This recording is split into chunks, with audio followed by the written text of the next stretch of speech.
Free will is the biggest lie your brain has ever told you. Here is why. You did not choose your last thought. It just appeared. You did not choose to feel hungry, or tired, or annoyed today. Those just happened to you. So here is the real question. If most of your mind works like that, why do you assume the rest of it is different? This has been tested, recorded, proven, again and again. Once you see the moment they caught it happening, you will notice it in your own life, starting today. So let's slow down for a second. Let's talk about what free will actually means. Not the complicated version, the simple one. Free will means this. You think about something, then you choose it, then you act. Thought, choice, action, in that order. That is what it feels like every single time. But what if that order is wrong? There is a part of your brain that scientists have been watching closely. It is the part that handles deciding. And researchers found something that did not make sense at first. To understand what they found, you need to picture the actual test. It is simpler than you might expect. In 1980, a scientist named Benjamin Libet ran a very simple test. He asked people to do one small thing. This was not some random idea. People had been arguing about free will for hundreds of years before this, mostly just by talking about it. Nobody had actually looked inside a real, living brain to check. Libet wanted to be the first. Move your hand whenever you feel like it. Just notice the moment you decide to do it. While they were deciding, he was watching their brain.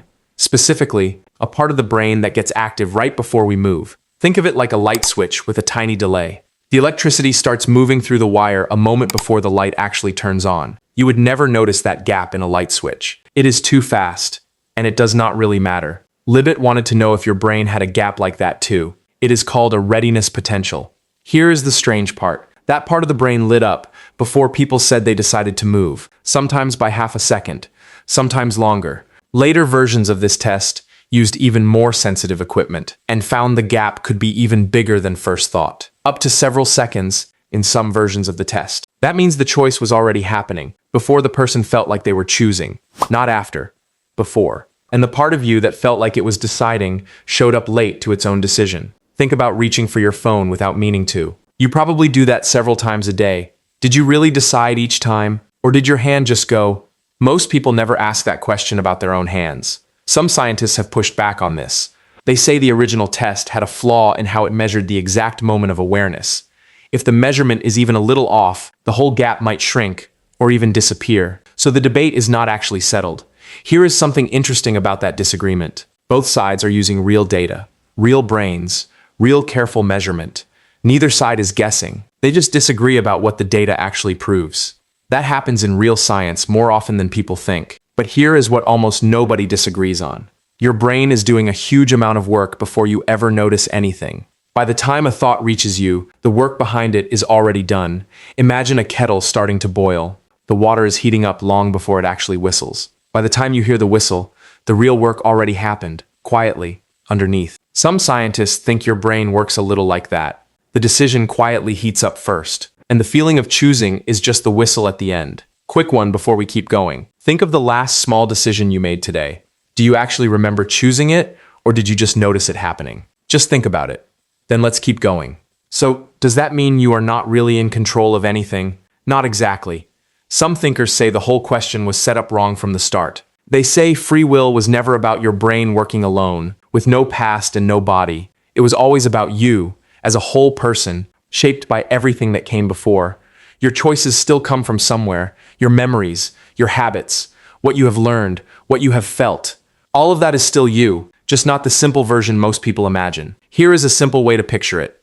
Think about a river. The river did not choose its path with no reason at all. It flows exactly where the land beneath it allows. But it is still a real river, doing real river things, carving canyons, feeding lakes, reaching the sea. Nobody looks at a river and says it is not a real river just because the land shaped it. The shaping is part of what makes it the specific river it is. Your choices might work the same way.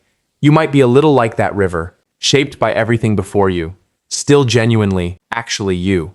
There is also a quieter point worth sitting with. Even the scientists who question free will are not saying you should stop trying, because trying is still part of how the whole system works. So what does any of this actually change about your life? Here is one small place it matters.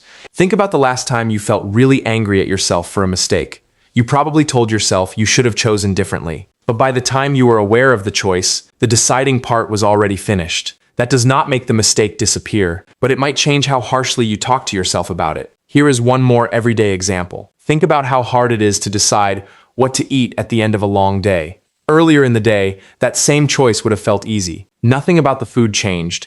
Something in your brain just ran out of fuel for deciding. That is not weak willpower. That is just how the system works when it gets tired.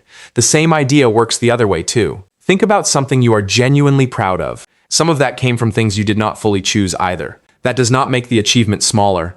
It just means you got there with more help than you usually give yourself credit for. This idea also shows up in how we treat other people. It is easy to assume someone could have just tried harder or chosen better, but everyone is working from a brain shaped by things they never picked. That does not mean nothing matters. It just means a little more patience with yourself and with other people might be more accurate than blame. Think about someone who snapped at you recently.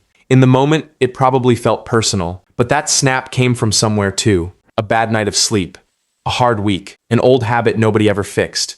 None of that excuses it, but it might explain it. And explaining something is not the same as forgiving it. It just makes it a little easier to respond, instead of just reacting. One more before we close. Has thinking about this changed how you feel about a mistake you have been carrying around? Sit with that. Then let's finish. Here is the deeper point. Maybe the question was never really about whether you are free. Maybe it is about understanding why you do what you do. Once you understand that a craving is not weakness, just an old part of your brain doing its job.